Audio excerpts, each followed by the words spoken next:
علمتنا إنك أنت العليم الحكيم رب اشرح لي صدري ويسر لي أمري واحلل عقدة من لساني يفقهوا قولي أما بعد Hadratul Kurama, para asatid wa asatidah, para masyayikh wa masyaikhat, hadirin hadirat yang dimuliakan oleh Allah dan juga yang saya hormati. Dan tak lupa kepada adik-adikku, anak-anakku, yatama yang hari ini sengaja diundang oleh Majelis Ismailiyah untuk mengadakan santunan anak yatim. Ya. Ini saya ngomong di belakang kayak pasar. Ya. Jadi kalah suara saya. Iya, Bu. Udah. Udah. Alhamdulillah.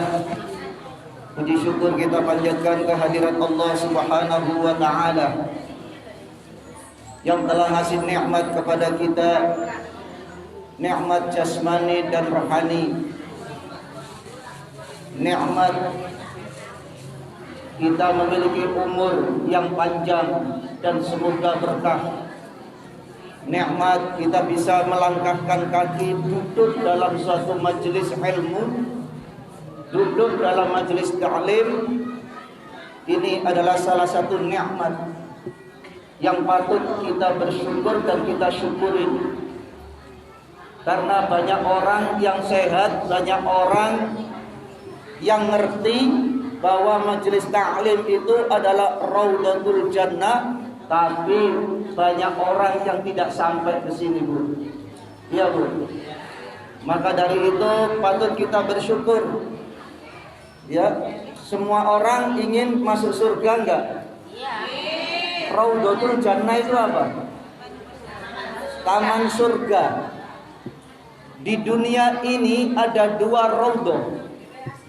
Yang pertama adalah raudhah ada di dekatnya sekitar makam Rasulullah sallallahu alaihi wasallam. Iya.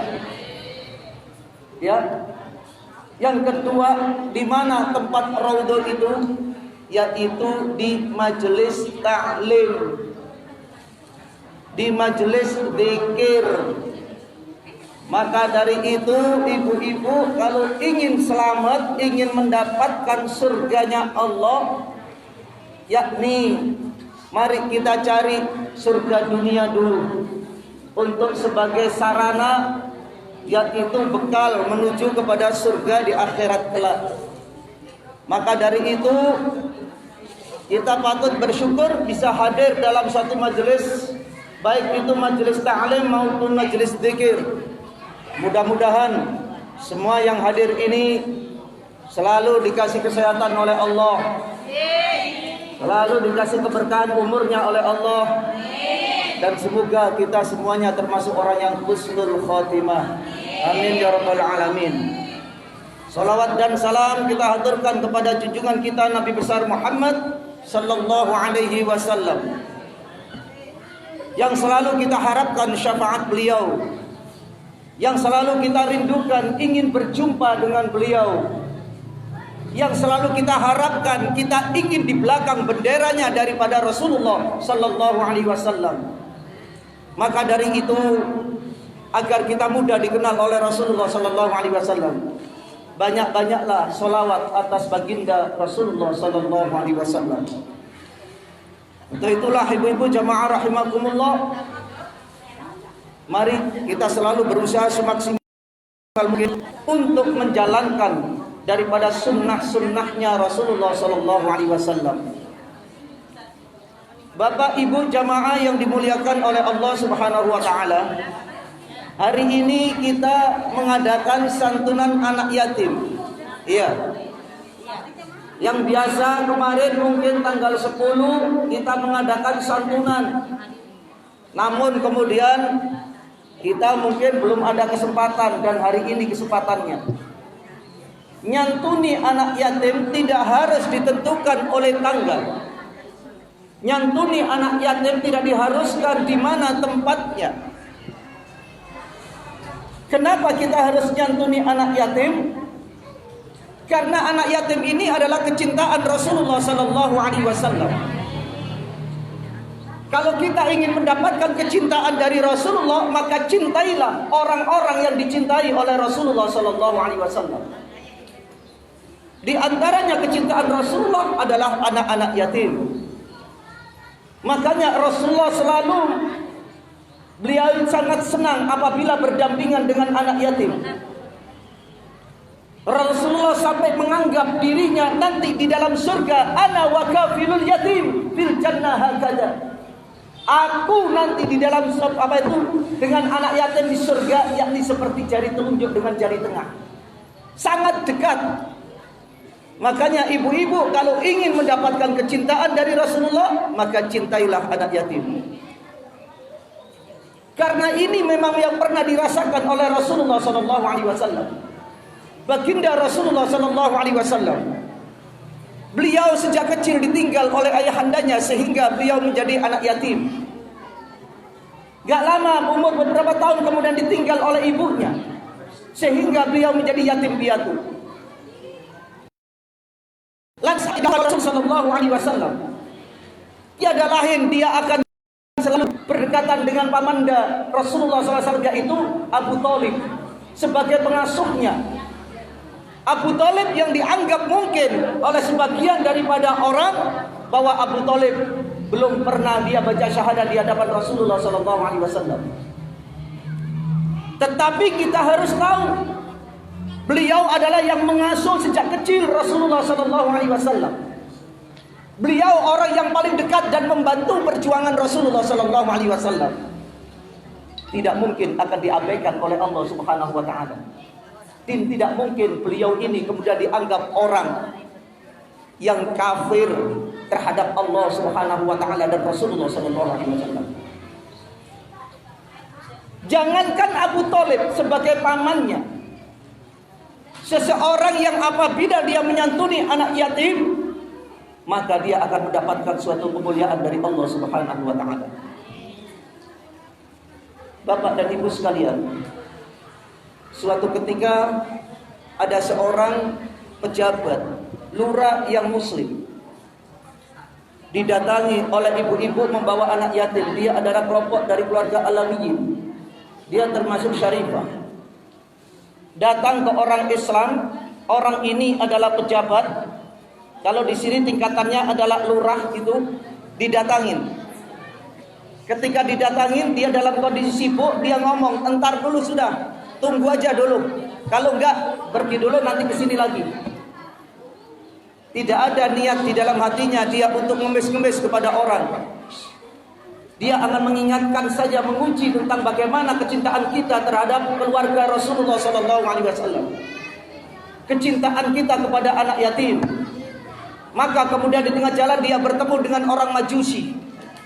Orang Majusi, dia bukan orang Islam, tetapi saat itu melihat ibu dan anaknya dalam kondisi dia terlantar, kemudian dipersilahkan masuk ke dalam rumahnya. Dipersilahkan masuk ke dalam rumahnya. Dia muliakan, dia hormati, dia sayangi. Kemudian si muslim yang pejabat tadi, dia bermimpi. Mimpi seakan-akan kiamat tiba. Dia melihat suatu bangunan yang begitu indah. Ini bangunan untuk siapa? Ini untuk orang muslim. Sehingga kemudian di situ bertemu dengan Rasulullah SAW. Dia bercerita tentang apa yang telah dialaminya. Hingga kemudian saat itu diceritakan oleh Rasulullah SAW bahwa bangunan itu adalah diperuntukkan oleh Allah bagi orang muslim yang mencintai terhadap anak yatim. Siapapun mereka yang tidak cinta terhadap anak yatim, walau dia adalah ngaku Islam, maka dari itu saat itu diuji oleh Rasulullah, kamu siapa? Kok tanya-tanya gitu? Aku adalah orang yang beriman. Kalau kamu orang beriman, tunjukkan keimananmu bahwa bangunan ini adalah untuk orang yang menyayangi anak yatim. Ternyata kemudian dia tidak mampu menunjukkan. Lantas kemudian, kalau kemarin kamu itu membantu ibu-ibu, yang membawa anak yatim datang ke rumahmu, kamu sayangi, kamu terima dengan baik, kamu muliakan, maka kamu yakin bahwa jaminan Allah adalah itu untukmu. Setelah dia bangun dari tidurnya, dia menuju kepada rumahnya Majusi. Wahai Majusi, ya, adakah ibu-ibu dan anak yatim datang ke rumahmu? Ada. Mana? Ini. Coba. Kalau begitu bagaimana kalau ibu-ibu itu saya pindahkan ke rumahku? Untuk apa? Karena kamu tidak pantas. Kamu ini bukan orang beriman, kamu bukan orang Islam, sehingga kamu nggak pantas dapatkan bangunan di surganya Allah Subhanahu wa taala. Apa jawab daripada Majusi? Berkat daripada anak yatim menginap di rumahku. Semalam aku sudah disyahadatkan oleh ibunya dan juga oleh anak-anak ini. Berkat beliau, berkat orang-orang ini yang membawa anak yatim inilah, kemudian Allah membuka hatiku dan ngasih hidayah. Dan sejak itu aku sudah beragama Islam. Menyesallah yang namanya orang muslim yang tadi dia menjadi pejabat. Karena apa? Inilah kemuliaan yang diberikan oleh Allah kepada anak-anak yatim. Dan ibu-ibu harus ingat bahwa anak yatim ini adalah anak yang masih kecil. Barangkali mereka belum mengerti apa kebutuhannya. Barangkali mereka belum mengerti bahwa itu adalah haknya. Tapi seandainya ada orang kemudian memperalat anak yatim untuk mengumpulkan harta, ada orang bahwa dia mendapatkan santunan anak yatim, kemudian anak yatim tidak dikasih hak, dia makan sendiri, hati-hati. Yang tadinya kita bertujuan benar, akhirnya jadi salah. Yang tadinya tidak tujuan baik, ternyata tidak mulia. Karena apa? Memperalat anak yatim sebagai tempat untuk mencari kemuliaan di sisi manusia, sehingga disitulah Allah Subhanahu wa taala akan melaknat kita sebagai orang yang memperalat daripada anak yatim. Ibu-ibu jamaah rahimakumullah, Allah Subhanahu wa taala mengingatkan kepada kita bahwa orang yang tidak mencintai anak yatim, yang suka menghargai anak yatim, yang suka memperalat anak yatim, dan juga minta memperhatikan kepada orang-orang miskin, sejatinya mereka adalah orang-orang yang telah mendustakan terhadap agamanya Allah Subhanahu wa taala. Apa peringatan Allah kepada kita? A'udzubillahi minasyaitonir rajim. Bismillahirrahmanirrahim. Ara'aital ladzi yukadzibu bid-din, fadzalikal ladzi yad'ul yatim ولا يحض على طعام المسكين فويل للمصلين الذين هم عن صلاتهم ساهون الذين هم يراءون ويمنعون الماعون. Hati-hati, hati-hati. Kalau Allah mengatakan bahwa Ara'aital ladzi yukadzibu bid-din, tahukah kamu orang yang mendustakan agama?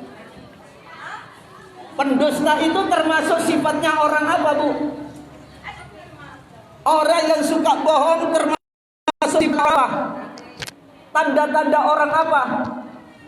Tanda-tanda orang munafik. Di mana tempatnya orang munafik? Innal munafiqina fit darkil asfal. Sesungguhnya orang munafik tempatnya di neraka yang paling bawah. Na'udzubillah. Suatu ketika Rasulullah SAW didatangi oleh malaikat Jibril. Malaikat Jibril datang dengan ekspresi yang sangat mencemaskan. Ditanya oleh Rasulullah, "Wahai Jibril, ada apa?" "Ya Rasulullah, aku datang ke sini karena hari ini Allah sedang menyalakan api neraka. Aku cemas ya Rasulullah. Seluruh para malaikat cemas. Tapi aku ingat tidak ada makhluk Allah yang paling dicintai kecuali engkau. Maka aku datang ke sini untuk mencari keberkahanmu ya Rasulullah sallallahu alaihi wasallam." Rasulullah tanya, "Wahai malaikat, neraka itu gimana sih malaikat?" Neraka itu adalah jurang, lubang yang sangat dalam, yang terdiri dari 7 tingkatan. Setiap tingkatan jaraknya 70 tahun. Tingkatan yang paling bawah adalah tingkatan bagi orang-orang munafik. Tingkatan yang paling bawah, Bu, bagi orang-orang yang suka berbohong. Lantas siapa lagi? Yang kedua adalah penyembah berhala. Tingkatan yang kelima adalah penyembah daripada bintang. Yang keempat adalah tingkatan penyembah daripada matahari. Lantas kemudian yang ketiga tingkatan orang-orang Yahudi. Dan kemudian yang kedua tingkatan yakni orang-orang Nasrani. Malaikat diam. Merunduk malaikat. Gak mampu mengucapkan siapa tingkatan yang pertama. Wahai malaikat, siapa tingkatan yang pertama? Kenapa kamu berhenti? Ya Muhammad, ya Rasulullah, tingkatan yang pertama adalah umatmu. Tingkatan yang pertama adalah umatmu yang melakukan dosa besar, lantas kemudian belum bertaubat, maka itulah tempatnya. Rasulullah pingsan, Bu. Rasulullah pingsan di pangkuan daripada malaikat Jibril. Kemudian setelah siuman tanya tentang umatnya. Lantas kemudian mengulangi lagi, untuk siapa tingkatan pertama ya malaikat Jibril? Untuk umatmu ya Rasulullah. Rasulullah langsung menangis sujud, nangis ke Allah karena cintanya kepada umatnya. Hingga 3 hari Rasulullah nggak keluar rumah, kecuali dia bangun ketika mendengar azan yang dikumandangkan oleh sahabat Bilal bin Rabah. Kemudian masuk kamar, beliau kemudian sujud kembali, nangis lagi. Keadaan ini dilihat dan disaksikan oleh para sahabat, sehingga yakni sahabat Sayyidina Abu Bakar datang mengetuk pintu Rasulullah. Tidak ada suara, tidak ada reaksi dari dalam. Khawatir Sayyidina Abu Bakar. Bertemulah dengan Sayyidina Umar, sama tujuannya. Lantas kemudian dia balik di tengah jalan bertemu dengan Salman Al-Farisi. Lantas kemudian bertiga menuju kepada rumah daripada bola matanya Rasulullah sallallahu alaihi wasallam, yaitu Sayyidatuna Fatimah Zahra. Beliau datang ke sana dan menyampaikan berita tersebut. Fatimah kontan kemudian bangun lari-lari kecil untuk menuju ke rumahnya Rasulullah sallallahu alaihi wasallam. Dan saat itu kemudian diketuk pintunya, mendengar daripada suara anaknya. Rasulullah langsung bangun. Kaget anaknya, wahai Abi, ada apa? Mata Abi kok lebam? Ada apa wajahnya kok pucat? Kenapa Abi kok badannya kurus? Apa gerangan yang dialami oleh Abi? Wahai anakku, diceritakan aku telah bertemu dengan malaikat Jibril alaihissalam. Beliau menyampaikan tentang keadaan bahwa hari ini Allah sudah menyalakan api neraka. Ternyata di situ ada umatku yang akan penghuni neraka tersebut. Ini kecintaan Rasulullah kepada kita para ibu jamaah rahimakumullah. Hingga Rasulullah menangis 3 hari 3 malam. Matanya sampai bengkak. Untuk apa? Memikirkan kita. Kita yang mengaku cinta kepada Rasulullah. Kita yang mengaku kayak rindu kepada Rasulullah. Kita ngaku orang yang menjadi umatnya Rasulullah. Tapi justru kita nggak pernah memikirkan tentang keluarga Rasulullah. Kita nggak pernah memikirkan tentang keadaan daripada keluarga kita sendiri. Kita nggak pernah kemudian memanggil nama Rasulullah dengan baca sholawat.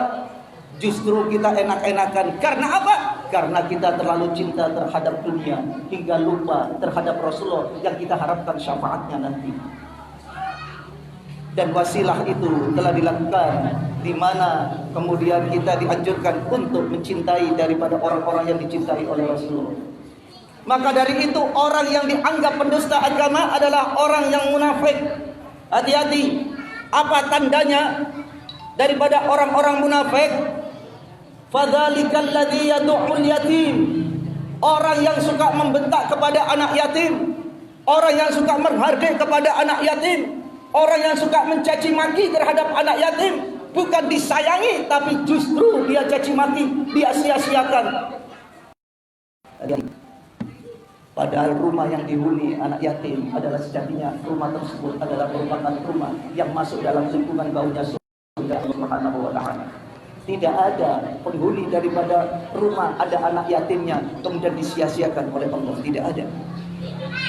Maka dari itu ibu-ibu jamaah rahimakumullah, jadikanlah rumah kita ini adalah rumah yang mana di dalamnya ada anak yatim yang kita sayangi, ada anak yatim yang kita cintai, ada anak yatim yang selalu kita perhatikan, baik kebutuhannya, dalam makanan maupun pendidikannya, maka disitulah sejatinya kita orang yang akan mendapatkan kemuliaan dari Allah Subhanahu wa ta'ala.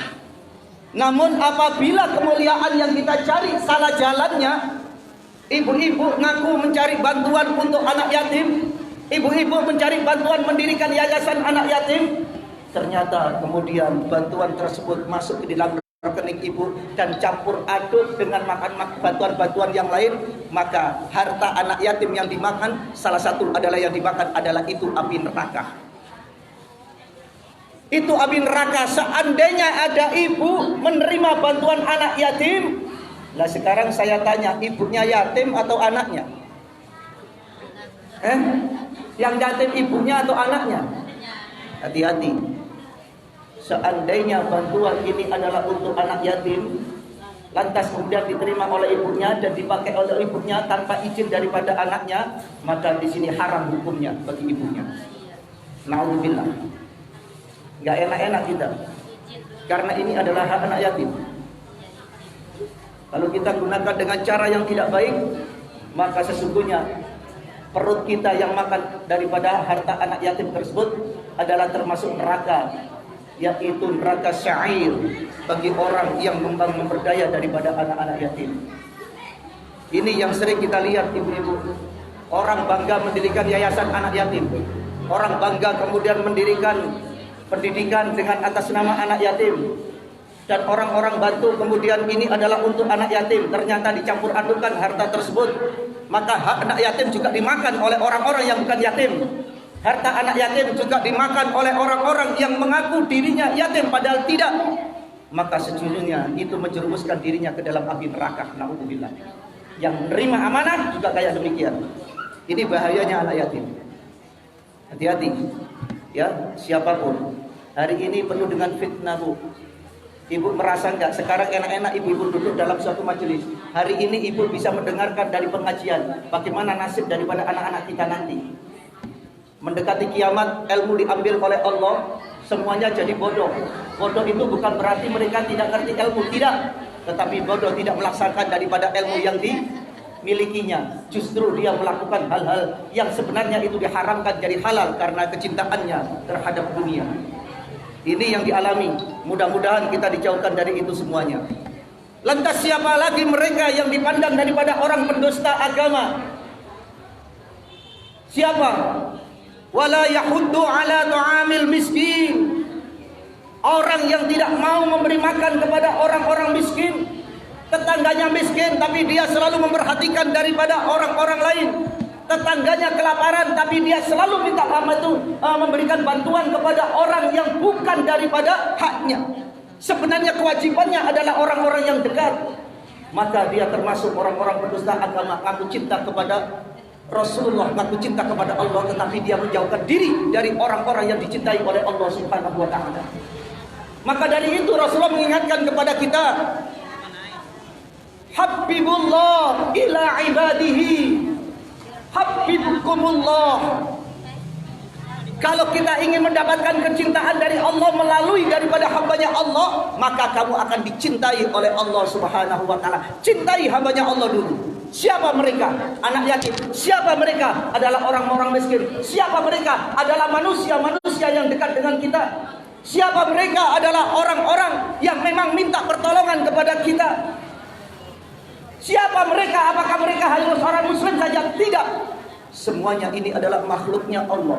Semuanya ini adalah merupakan ciptaan Allah. Kalau kita memperhatikan terhadap ciptaan Allah, hambanya Allah, nggak peduli mereka ini adalah orang kafir atau orang muslim, tetapi kita memperhatikan, mencintai, memuliakan karena ini makhluknya Allah, maka Allah akan mencintai kita. Tapi tak jarang orang kemudian menghardik, mengecekkan, mengecek dan lain sebagainya terhadap orang-orang yang mungkin lain daripada golongan, yang mungkin lain daripada agama, sehingga menganggap dirinya orang yang paling mulia, orang yang paling hebat, orang yang paling benar. Dia lupa bahwa yang punya hidayah adalah milik Allah. Dia lupa yang membolak-balikkan hatinya manusia adalah Allah. Pantas Rasulullah berpesan, kalau ingin mendapatkan kecintaan dari Allah, cintailah makhluknya Allah, cintailah hamba-hambanya Allah. Apalagi mereka anak yatim. Wong kita suruh mencintai hambanya Allah yang beragama lain, apalagi anak yatim yang muslim, apalagi tetangga yang muslim. Yang lain itu loh kita suruh mencintai. Apabila kita kemudian merusak daripada amal ibadah kita sendiri dengan cara-cara menganggap kita paling hebat, kita paling benar, tidak lupa bahwa hidayah milik Allah. Siapa tahu orang kafir yang kita benci dikasih hidayah oleh Allah masuk Islam. Lebih mulia mana? Apakah lebih mulia kita muslim dari awal sejak lahir, sedangkan kita nggak mampu menjaga mulut kita, kita tidak mampu untuk berbuat baik kepada orang lain? Maka disitulah orang kafir yang masuk Islam mengucapkan asyhadu an la ilaha illallah wa asyhadu anna muhammadar rasulullah. Saat itu pula gugurlah semua daripada dosa-dosanya. Kayaumi waladathu ummu, dia bagaikan bayi yang baru lahir dari perut ibunya. Lebih mulia. Terus apa yang kita sombongkan? Gak ada. Apa yang kita teriakkan? Gak ada kalau kayak demikian. Karena yang punya hidayah adalah Allah. Kembali lagi, cintailah hamba-hambanya Allah, khususnya anak yatim dan orang-orang miskin. Wala yakhuddu ala ta'amil miskin. Jangan sampai kita menterlinakan mereka, orang-orang miskin, orang-orang yang membutuhkan. Lah sekarang ini ibu-ibu mohon maaf, sekarang kita diuji oleh Allah. Ada apa, Bu? Ada apa? Ada corona, di mana-mana ada corona. Ibu-ibu takut corona enggak? Takut? Pernah bertemu corona enggak? Enggak pernah. Kok takut? Kok ditakutin? Corona juga makhluknya Allah yang di sini kita tidak mampu untuk melihatnya dengan mata telanjang karena begitu kecil corona tersebut. Ya, kita tidak boleh terlalu takut, juga tidak boleh terlalu sombong. Kalau Allah mentakdirkan orang itu kena, pasti akan kena.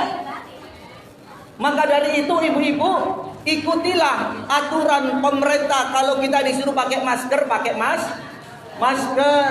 Suruh cuci tangan, cuci tangan. Tujuan ikhtiar kita secara zahir, jalankan. Kalau dikatakan bahwa orang yang bersih menjaga kebersihan itu adalah orang yang jauh dari corona, ternyata banyak menteri, banyak pejabat, apakah mereka kurang bersih? Tidak juga. Makanya kita perlu berikhtiar secara zahir, yaitu kita jaga kebersihan, kita jaga yaitu dengan menggunakan masker. Sedangkan secara batin kita banyak berdoa kepada Allah. Gak boleh kemudian kita menganggap, oh aku apa kata Allah? Aku orang yang pasrah aja. Lah itu namanya konyol. Kita nggak tahu, disuruh ikhtiar oleh Allah Subhanahu Wa Taala, tapi kita nggak mau ikhtiar. Kembali ke sini. Anak yatim dan orang miskin.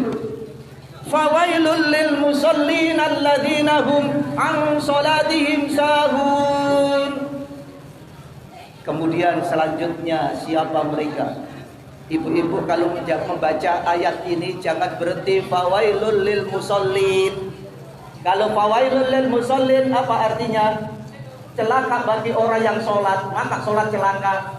Iya, Bu. Maka dari itu orang-orang yang ahli qiraat dia mengatakan bahwa apabila baca ayat ini berhenti di situ, ada yang mengatakan makruh, ada yang haram karena masa orang sholat celaka, harus dilanjutkan. Fawailul lil musallin alladzina hum an salatihim sahun. Siapa mereka yang celaka bagi orang yang sholat? Adalah orang yang sholatnya lalai, yang sholatnya apabila waktu zuhur dia sengaja tidak langsung sholat, dia nunda-nunda sampai datang waktu asar. Dan juga orang lalai itu sholat apabila sholatnya dia dialog dengan Allah, dia berkomunikasi dengan Allah, tidak memiliki sifat tawaduk kepada Allah, hingga hatinya lalai kemana-mana, sampai-sampai rakaat 2 sampai lupa jadi 3. Bu, kadang-kadang sholat itu lalai ketika ada kuncinya lemari hilang, lantas kemudian ibu lupa di mana tempatnya. Giliran sholat kok ingat kunci yang hilang, tapi rakaat lupa. itu adalah orang yang lalai. Ya Bu. Yang iya berarti pernah ngalami.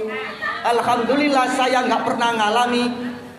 Iya, nggak pernah ngalami. Karena apa saya nggak bilang iya?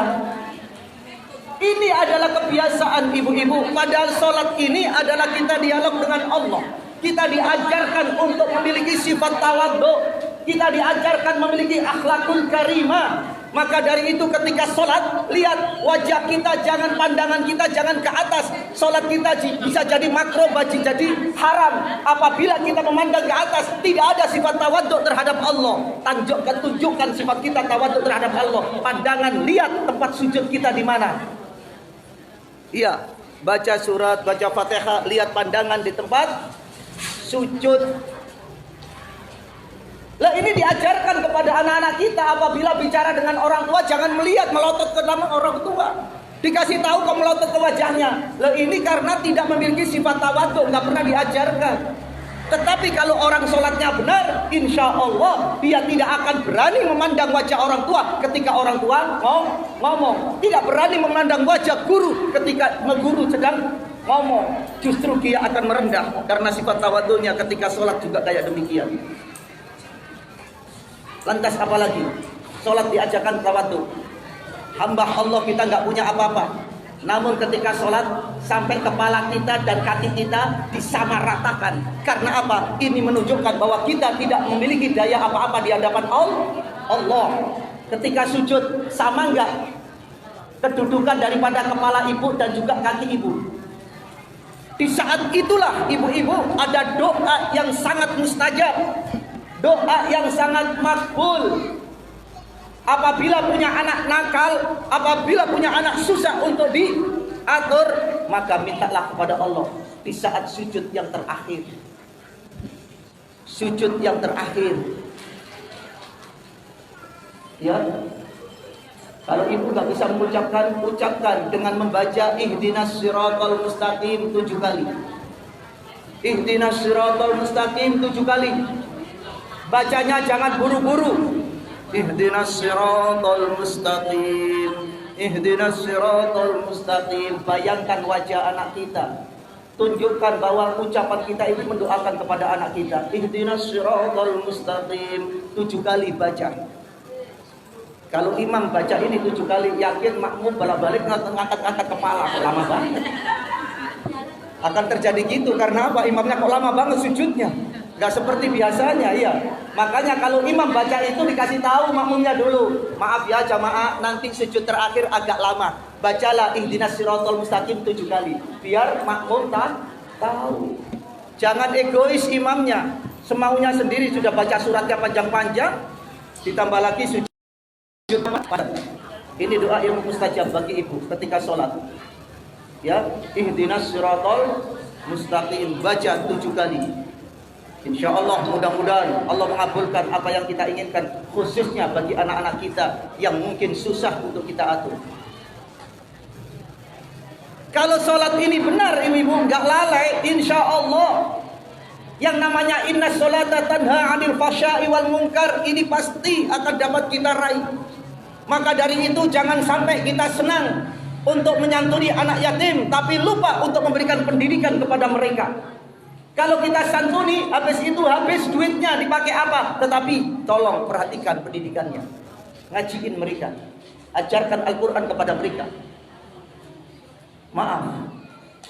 Kebanyakan orang bangga ketika mengumpulkan daripada anak-anak yatim. Kepingin diekspos.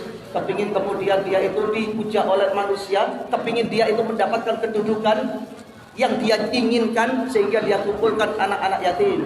Dia lupa bahwa hanya dikumpulkan itu waktunya sesaat, tapi lupa tentang pendidikan mereka. Ajarkan kepada mereka khususnya membaca Al-Quranul Karim. Kalau rumah-rumah ibu nggak pernah dibacakan Al-Quran, jangan kaget kalau rumah itu kok kelihatan menakutkan. Mungkin di antara ibu-ibu kok rumah saya ini Pak kadang-kadang mendengar suara-suara yang aneh-aneh. Kenapa rumah saya ini kok saya itu gelisah terus di dalamnya? Raba sendiri diri kita. Pernah nggak rumah kita pakai baca Al-Quran? Sudah pernah nggak rumah kita ditempati untuk menghatamkan Al-Quran? Aksiru buyutakum bitilawatil Quran. Banyak-banyaklah rumahmu dibacakan Al-Quran. Fa innal baita la yaqra'ul Qur'ana fi. Sesungguhnya rumah yang tidak pernah dibacakan Al-Quran di dalamnya, apa dikatakan? Yakillu khairuhu wa yaksiru syarruhu. Maka rumah tersebut sedikit kebaikannya, banyak kejelekannya. Wa yudayyiqu ahlahu, dan juga di situ akan sempit hati penghuninya. Itu rumah yang tidak pernah dibacakan Al-Quran. Maka dari itu ajarkan anak-anak kita Al-Quranul Karim, supaya nanti ketika kita dipanggil oleh Allah Subhanahu wa taala, cukup anak-anak yatim yang pernah kita bina, cukup daripada anak-anak kita yang membaca daripada Al-Quran, mengirim doa kepada kita. Ajarkan mereka, khususnya sholat. Ajarkan sholat kepada mereka. Ya, fawailul lil musallin alladzina hum an sholatihim sahun. Kemudian siapa lagi mereka yang mendustakan agama? Alladzina hum yura'una wa yamna'unal ma'ruf. Orang yang suka berbuat riya serta tidak mau menolong kepada orang lain, tidak mau menolong kepada orang-orang yang membutuhkan. Janganlah kita merasa bangga dengan apa yang kita lakukan. Jangan kita nyebut-nyebut apa yang sudah kita kerjakan. Pasrahkan semuanya kepada Allah. Loh, ini jauh sebelumnya sudah disampaikan, nanti ibu-ibu mendekati kiamat, ilmu sudah dicabut oleh Allah. Kalau ilmu sudah dicabut oleh Allah, tandanya apa? Para ulama-ulama sudah dipanggil oleh Allah. Sekarang sudah bermuncul. Para ulama-ulama sudah dipanggil oleh Allah. Coba, sekarang yang muncul wali-wali majdub, yang sebenarnya beliau ini adalah mastur, tapi sekarang sudah tampak di permukaan. Dan kemudian itu yang akan menguji kita, hati-hati. Ini sudah dekati kiamat, yang nantinya orang-orang sudah pada hiruk-pikuk. Bukan mereka ini gak ngerti ilmu, semuanya pada ngerti ilmu. Tetapi Rasulullah SAW bersabda, "Khujibadun nar," bahwa neraka itu akan dikelilingi oleh apa? Asyahwat, nafsu syahwat, cinta dunia, cinta kedudukan, cinta pujian daripada manusia. Bukan mereka tidak ngerti, semuanya ngerti. Bukan mereka tidak alim, tetapi dia tidak mampu untuk mengaplikasikan di dalam kehidupannya karena kalah dengan nafsunya. Kalah dengan nafsunya. Ini sudah zaman mendekati kiamat, akan muncul zaman fitnah. Dan sekarang inilah banyak zaman fitnah. Hati-hati, jangan sampai kita jatuhkan diri kita. Kita cinta kepada anak yatim tapi gak pernah sholat, na'udzubillah. Kita cinta kepada anak yatim tetapi kepada tetangga kita suka bermusuhan. Cinta terhadap anak yatim tetapi kita tidak pernah memuliakan tamu-tamu kita. Maka di situ semuanya bukan termasuk daripada orang yang beriman, karena keimanan adalah tandanya, di antaranya adalah fal yukrim jarahu, fal yukrim doifahu, dan juga di antaranya adalah dia mengucapkan kalimatnya dengan kata-kata yang baik. Itu adalah ciri orang yang beriman kepada Allah dan hari akhir. Maka dari itu kita jaga keimanan kita. Ibu-ibu mungkin khawatir karena adanya rapid test untuk mengukur daripada imun kita. Imun kita kalau turun, ibu-ibu khawatir. Kenapa khawatir? Khawatir nanti akan dimasukin corona. Makanya ada rapid test. Untuk apa? Mengukur daripada imun kita, ketahanan tubuh kita. Sehingga kemana-mana kemudian kita coba. Kalau sudah ketahanan tubuhnya menurun, nggak mau keluar rumah, nggak kemana-mana, nggak mau silaturahim dan lain sebagainya, terputuslah keberkahan dari Allah Subhanahu Wa Taala. Tapi ibu lupa, kenapa tidak pernah mengukur rapid test daripada iman kita? Justru imun yang diperhatikan, bukan imannya. Na'udzubillah. Sedangkan iman ini adalah yangkus wa yazidu wa yangkus. Kadang-kadang tambah, kadang-kadang turun. Diukur rapid test keimanan kita, bukan hanya imunnya. Di antaranya rapid test kita jaga daripada mulut kita. Kita jaga daripada tangan kita. Sekarang kita sudah terjerumus di dalam media elektronik, media daripada sosial dan lain sebagainya. Kita nggak terasa bahwa kita terjebak di dalamnya. Dengan ucapan-ucapan yang seakan-akan itu adalah baik, tetapi kita nggak tahu sumbernya dari mana. Dengan cara-cara kita menghipnotis daripada orang lain, mengajak orang lain, mempengaruhi orang lain untuk membenci satu dengan yang lainnya. untuk mencaci maki satu dengan yang lainnya, apakah itu adalah merupakan ajaran daripada Rasulullah sallallahu alaihi wasallam? Apabila kamu beriman, man kana yu'minu billahi wal yaumil akhir falyakul khairan aw liyasmut. Kalau kita beriman kepada Allah dan hari akhir, maka berkatalah yang baik. Kalau nggak mampu, lebih baik diam. Itu cara merapi tes daripada keimanan kita. Kalau sudah ini yang kemudian ibu jadikan, oh lesan saya diem pak, lesan saya baca sholawat, tapi tetap yang namanya tangan jarang pegang Al-Quran, tapi pegang HP. Nutulnya bukan mencari halaman Quran, ayat Al-Quran, tetapi nutul mencari huruf-huruf untuk SMS, untuk WA dan lain sebagainya. Yang ngomong siapa bu? Lesan atau tangan? Yang ngomong siapa? Lesan atau tangan? Kalau pegang HP, tangan. Diterangkan dalam Al-Quran, al-yawma nakhtimu ala afwahihim wa tukallimuna aydihim wa tashhadu arjuluhum bima kanu yaksibun.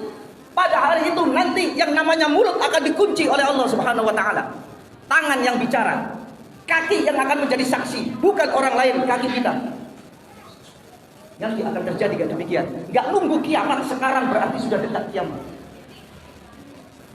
Hati-hati. Kenapa? Ini kita sampaikan karena itu waktunya. Ibu, sudah waktunya kita harus beralih, introspeksi. Kembali lagi, mari kita saling berkasih sayang antara satu dengan yang lain. Khususnya anak-anak kita. Anak-anak yatim ini jangan dijadikan sebagai objek, tapi jadikan itu adalah merupakan suatu maf'ul bih. Itu adalah merupakan suatu fa'il yang kita ajarkan mereka dengan cara-cara yang baik. Biar mereka memiliki kreasi, biar mereka memiliki suatu keterampilan. Ajarkan kepada mereka biar masa depannya ini baik, khususnya membaca Al-Quran. Al-Quran ini adalah merupakan kalamur rahman, sehingga orang yang mencintai Al-Quran akan dicintai oleh Allah. Ibu-ibu gak membaca Al-Quran, gak bisa baca Al-Quran, cintailah Al-Quran. Ibu-ibu gak bisa baca Al-Quran, tapi hormati Al-Quran. Cara kita memuliakan Al-Quran dengan memegang dan juga membawa Al-Quran, cintai. Jangan sampai kemudian ibu-ibu terlena bahwa kadang-kadang Al-Quran ditaruh di bawah sama dengan kaki kita. Sekarang saya tanya, kira-kira ibu di sini ada yasinan nggak? Ada tahlilan nggak? Ada. Kalau ibu-ibu ada yasinan biasanya taruh di mana? Ditaruh di bawah begitu saja atau diangkat? Jangan bohong. Di tempat saya itu banyak. Ya, bahwa orang yasin taruh di bawah, di lantai, seenaknya dia ngobrol sambil ngerokok, kadang-kadang yasin ditaruh di bawahnya. Tidak ada sedikit pun cara untuk memuliakan Al-Quran. Padahal Rasulullah Sallallahu Alaihi Wasallam yang mengajarkan kepada kita, hamilul Quran wa hamilul rayatul Islam. Membawa Al-Quran itu seperti membawa bendera Islam, taruh di dada. Santri-santri dulu kalau membawa Al-Quran dan kitab taruh di dada. Cara memuliakan Al-Quran nggak taruh di sini, di dada. Untuk apa memuliakan Al-Quran? Faman akramahu, maka barang siapa yang memuliakan Al-Quran, akramahullah, akan dimuliakan oleh Allah. Yasin termasuk Al-Quran bukan? Bismillah termasuk Al-Quran enggak? Apabila kita menemukan di bawah, angkat, taruh di tempat yang terhormat. Jangan sampai kemudian kita samakan dengan kaki dan pantat kita cara menaruh Al-Quran. Padahal itu adalah merupakan bagian daripada kalamullah. Siapa yang memuliakan Al-Quran akan dimuliakan oleh Allah. Faman ahanahu, dan siapa yang meremehkan, yang menghinakan Al-Quran, yang merendahkan Al-Quran, fa'alaihi la'natullah, maka pekerjaannya akan dilaknat oleh Allah Subhanahu wa taala. Jangan sampai kita akan mendapatkan laknat karena tidak memuliakan Al-Quranul Karim. Ajarkan kepada anak-anak kita Al-Quran dan cara membawanya. Bawa. Ya Bu. Nah sekarang pakai apa? Pakai tas. Enggak repot. Taruh di mana? Di belakang. Ya pantas sekarang orang penghormatan Al-Quran itu tidak taruh di bawahnya. Ada seorang yang bernama Bishr. Bishr ini jarang pakai sendal. Dia selalu hilir mudik jalan-jalan. Tahu-tahu Bishr menemukan lafaz Bismillahirrahmanirrahim. Karena ini bagian daripada Al-Quranul Karim. Oleh Bishr diangkat, dicium lafaz Bismillah, dikantongin, pergi ke orang jual minyak wangi, jual parfum. Saya punya duit sekian, Cari minyak yang paling mahal, yang paling enak, walau dapat 1 tetes nggak apa-apa. Di mana? Ditaruh di lembaran Bismillahirrahmanirrahim yang ditemukan di jalan. Demi memuliakan, ini adalah ayat Al-Quran. Ini adalah bagian daripada kalamullah. Malam-malam Bishr kemudian ada hati. Wahai Bishr, karena kamu telah memuliakan aku, mulai hari ini sampai kiamat aku akan muliakan kamu. Ternyata Bishr habis itu kemudian dipandang oleh orang-orang yang kemarin adalah dianggap orang gila, yang kemarin adalah orang yang tidak pernah pakai sendal. Ternyata kemudian banyak orang datang kepada Bishr untuk apa? Untuk minta keberkahan doanya, untuk minta keberkahan daripada sang Bishr yang telah mendapatkan kemuliaan dari Allah Subhanahu wa taala. Maka dari itu ibu-ibu, kita kembali lagi akhlaknya. Terus akhlak kepada anak-anak kita ajarkan anak-anak yatim. Jangan kemudian kita hanya mengasih daripada santunan, tetapi kita membiarkan daripada pendidikannya, khususnya Al-Quran dan juga sholatnya. Lantas kemudian mari ibu-ibu rumah kita jadikan sebagai rumah yang di dalamnya banyak melantunkan Al-Quranul Karim. Biasakan rumah ini sebagai tempat untuk menghatamkan Al-Quran, Bu. Ibu-ibu, jangan cuman kemudian kalau ada orang meninggal dunia, rumahnya dihatamkan Al-Quran 7 hari 7 malam 24 jam. Ya, kalau bisa bukan hanya itu, tetapi rumah kita khataman Quran ketika 100 harinya, ketika mau khol. Untuk apa? Supaya satu, pahalanya ditujukan kepada almarhum. Yang kedua, rumah kita ini biar mendapatkan suatu cahaya. Nawiru buyutakum bisolati wa qiraatil Quran. Terangilah rumahmu dengan sholat sunnah dan juga baca Al-Quran. Makanya kalau rumah ternyata menakutkan, khatamkan Al-Quran di dalamnya. Insya Allah, Allah akan memberikan cahaya di dalamnya. Allah akan melapangkan daripada hati penghuninya berkat daripada Al-Quran. Marilah kita kembali di hari ini, kita banyak-banyak untuk selalu berintrospeksi, banyak-banyak kita berzikir kepada Allah Subhanahu wa taala. Sehari ini kita telah diuji oleh Allah dengan adanya penyakit yang barangkali kita tidak pernah bertemu, tetapi sangat menakutkan. Kita jangan sampai melihat daripada berita, yakin kita akan takut, tetapi takutlah bahwa sekitar kita ini ada Allah Subhanahu wa taala yang kita kuatkan dengan keyakinan kita kepada Allah Subhanahu wa taala dan juga ikhtiar secara optimal. Jangan sampai kita sepelekan. Ibu-ibu keluar rumah nggak pakai masker, ya mohon maaf, itu kita pakai. Jangan pasrah, aku pasrah kepada Allah tapi nggak ada ikhtiarnya, iya, maka di situ Allah juga nggak suka. Kita dianjurkan untuk ikhtiar. Ya, kita dianjurkan untuk berusaha semaksimal mungkin menjaga daripada kesehatan kita. Mudah-mudahan kumpulnya kita di sini menjadikan suatu wasilah mendapatkan keberkahan dari Allah Subhanahu wa taala, mendapatkan daripada rahmat dari Allah Subhanahu wa taala, dan kita kumpulnya di sini mudah-mudahan dengan melalui cintanya kita kepada anak yatim, semoga kita dicintai oleh Rasulullah dan nanti akan berdiri di bawah benderanya Rasulullah sallallahu alaihi wasallam. Serta tidak ada doa yang dapat kita harapkan nanti ketika kita menghadap Allah kecuali kita dalam kondisi husnul khotimah. Amin ya rabbal alamin. Terima kasih, mohon maaf. Allahumma fiqhina aqwamit thoriq. Wassalamualaikum warahmatullahi wabarakatuh. Doa. Langsung doa ya. Ya, doa. Bismillahirrahmanirrahim. Assalamualaikum warahmatullahi wabarakatuh. Waalaikumsalam. Allahumma shalli wa sallim ala sayyidina Muhammadin wa ala alihi wa sahbihi. Ya ba'da salli sallallahu ta'ala alaihi sahabata Rasulillah wa alihi. Amin amin ya rabbal alamin. Alhamdulillah ya rabbana lakal hamdu kama yanbaghi li jalali wajhika wa 'azimi sultanik. Allahumma Ya Allah.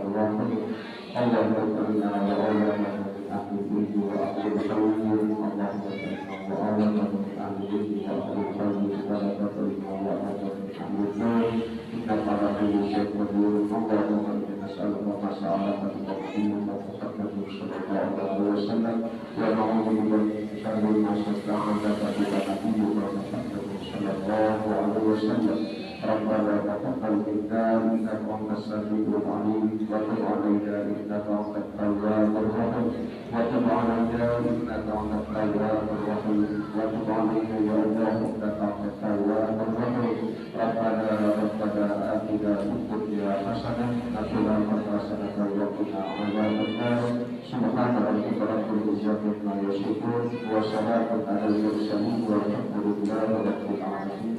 Wassalamualaikum warahmatullahi wabarakatuh.